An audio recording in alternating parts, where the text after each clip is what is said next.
Cette fille fait des vidéos de mukbang tous les jours pour ses millions d'abonnés sur TikTok. Si tu n'es pas familier avec ce concept, les mukbang, c'est littéralement des gens qui se filment en train de manger des quantités astronomiques de nourriture. Parfois, c'est du fast-food, parfois des repas maison, parfois c'est fait pour être apaisant et parfois c'est juste là pour choquer. Et dans son cas, c'est vraiment du contenu qui te met mal à l'aise. Ses habitudes alimentaires sont étranges, son mode de vie semble carrément destructeur. Et les spectateurs sont de plus en plus nombreux à s'inquiéter. Mais cette TikTokeuse n'a que 16 ans et devine qui est derrière la caméra, en train de filmer, d'orchestrer toute cette mascarade, de transformer cette gamine en machine à clics, de lui dire quoi manger et comment le faire. Sa propre mère. Et oui, sa mère l'encourage à s'empiffrer de quantités monstrueuses de nourriture, juste pour faire de l'audience. Et laisse-moi te dire que plus tu vas en apprendre sur cette histoire, plus tu vas te sentir mal.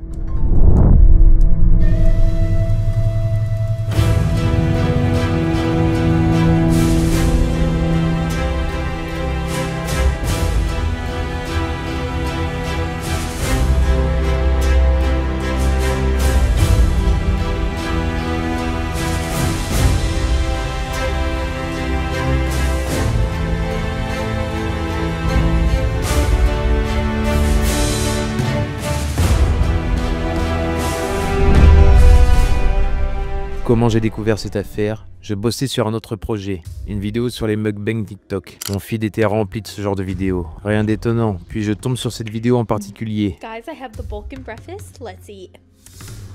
À première vue, c'est juste une autre vidéo mukbang parmi tant d'autres. Rien d'extraordinaire. Mais attends, quand j'ai vraiment compris ce qui se passait dans cette vidéo, j'ai tout lâché. J'ai arrêté ce que je faisais et j'ai couru pour écrire cette vidéo. Parce que ça m'a mis hors de moi. Si tu as déjà eu du mal à gérer ton poids, ou même si tu es juste un gros fan de bouffe, cette vidéo va probablement te mettre mal à l'aise. Parce que ce que j'ai découvert est franchement affreux.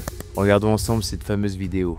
Elle commence à manger, une bouchée, puis une autre, et là, c'est déjà une catastrophe. La sauce dégouline sur ses cheveux, sur son sweatshirt. Elle a une énorme trace de sauce autour de la bouche. C'est difficile à regarder, on est à peine au début de la vidéo, et déjà, c'est un spectacle gênant. Je descends dans les commentaires et je ne suis pas le seul à être perturbé. Les gens s'interrogent. Est-ce que c'est une IA? C'est du feeder content. Et puis, un commentaire attire mon attention. Est-ce qu'on peut appeler ça de l'exploitation? Et là, j'ai su que j'étais tombé sur quelque chose de bien plus grave que je ne l'imaginais. L'exploitation sous nos yeux. Je continue à creuser et commentaires commencent à relier les points. À un moment donné, un parent ne devrait-il pas intervenir? Puis une révélation choquante. C'est la mère qui filme et le père. Les parents la forcent à faire ça pour de l'argent. Puis je vois une mention. Marie-Alexis 2005, 19 ans, 516 000 abonnés sur TikTok. Je clique sur le lien YouTube et là, révélation. 6,5 millions d'abonnés sur YouTube. C'est une chaîne familiale. Et si je remonte le temps, 168 millions de vues il y a 8 ans. Et qui est au centre de la vidéo?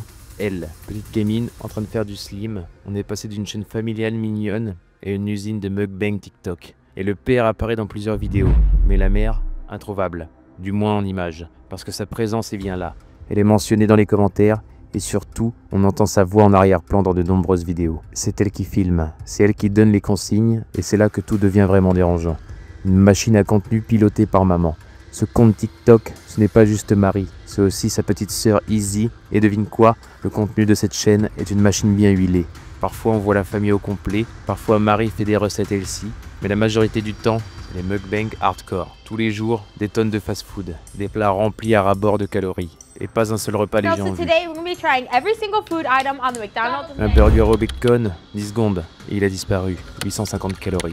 9 nuggets, 369 calories. Un triple cheeseburger, 530 calories. Un Big Mac, 580 calories. Puis le tentacombo encore jamais vu, un McChicken un peu étrange. Résultat, 6 burgers en une seule vidéo. 3239 calories. Et ça, c'est avant d'ajouter les frites, le soda, la sauce, le meat check. N'oublions pas un détail important.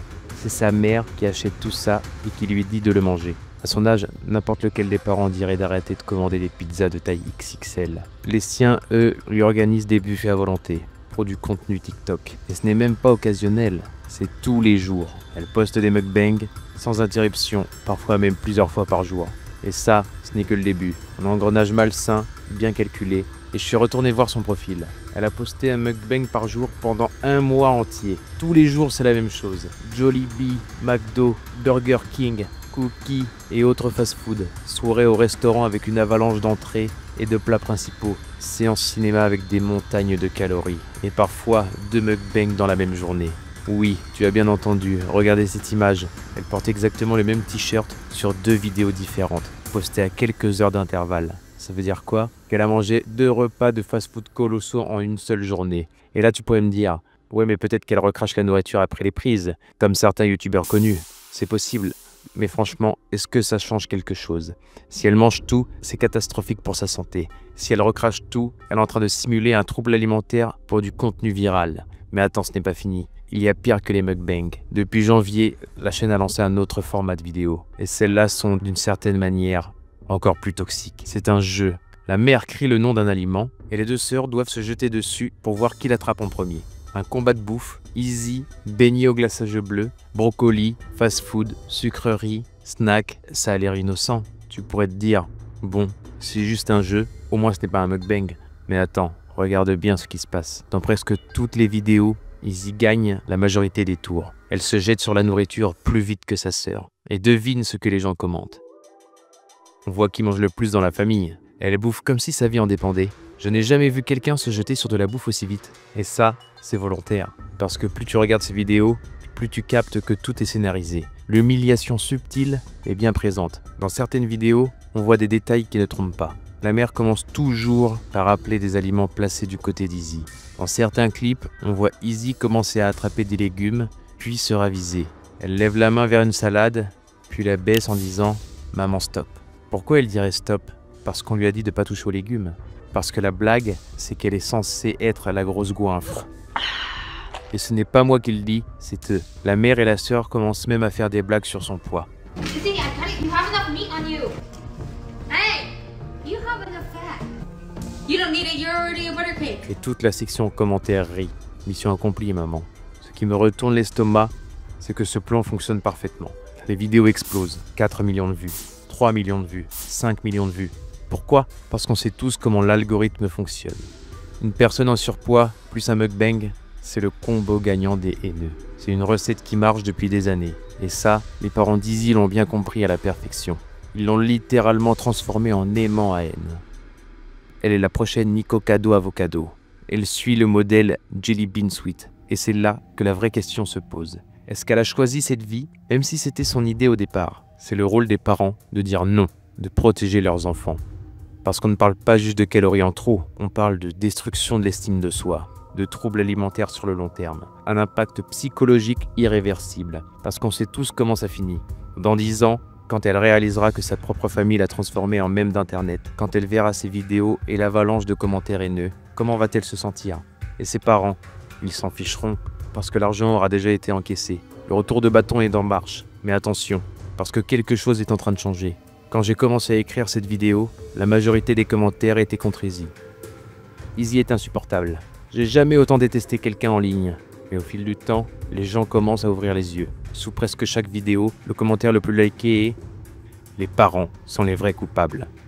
Les rôles s'inversent. Les gens commencent à comprendre que ce n'est pas Izzy le problème, ce sont ses parents, et en particulier sa mère, Suzanne Silva, une femme qui préfère rester cachée mais qui tire toutes les ficelles. Et je peux te dire un truc, Internet n'est pas du genre à oublier. Quand la tendance basculera complètement, ce n'est plus Izzy qui sera pointée du doigt, ce sera elle. Jusqu'où tout ça peut encore aller.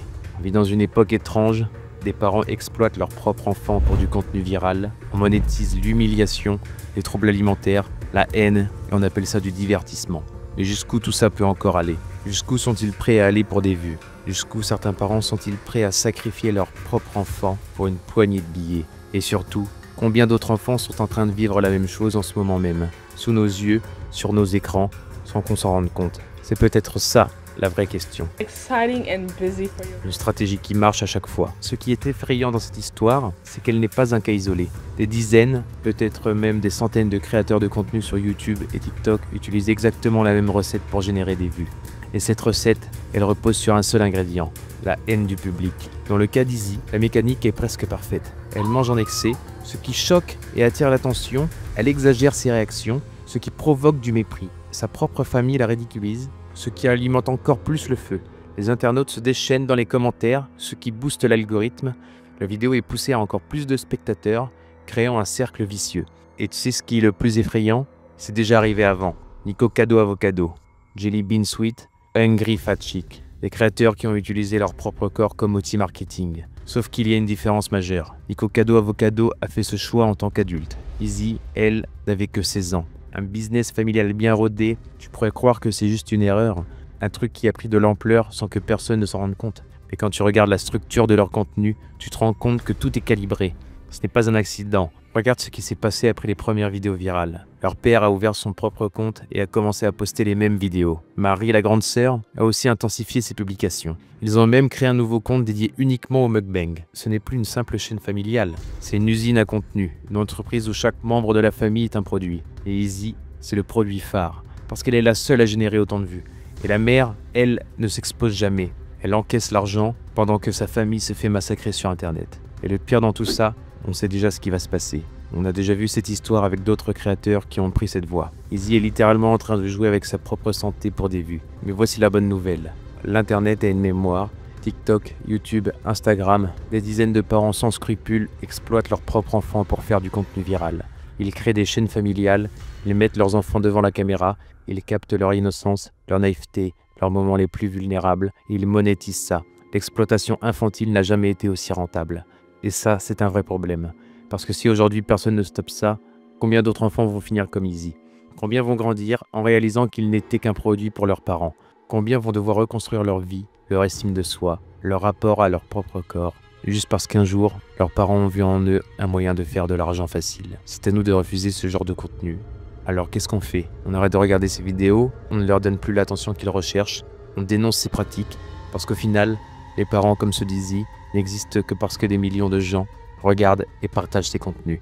Et si demain, ces vidéos arrêtent de générer des profits, les parents n'auront plus de raison de continuer à exploiter leurs enfants. C'est aussi simple que ça, le pouvoir est dans nos mains, alors la prochaine fois que tu tombes sur une vidéo qui te met mal à l'aise, ne regarde pas, ne commente pas, ne leur donne pas la satisfaction qu'ils recherchent, parce que c'est peut-être la seule manière de sauver la prochaine Izzy.